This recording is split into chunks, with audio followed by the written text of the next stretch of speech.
How to fix Facebook page not found in search.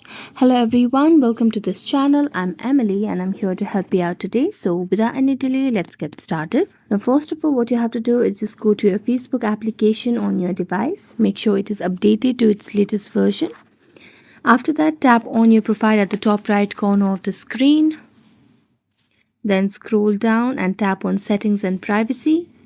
Then tap on settings again. Now after going to settings and privacy, just scroll down and tap on default audience settings over here.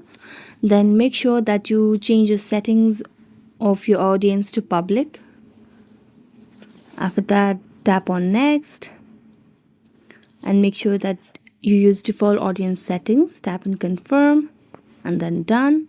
And also make sure that you check different restrictions that you have created. So if there are any restriction, make sure to toggle them off, and also make sure that you're active on Facebook, because a lot of times this issue arrives due to your inactivity or your passiveness in Facebook application. So thank you so much for watching this video. If you enjoyed watching it, don't forget to like, subscribe and hit the bell notification for more updates. That's it for today. See you next time.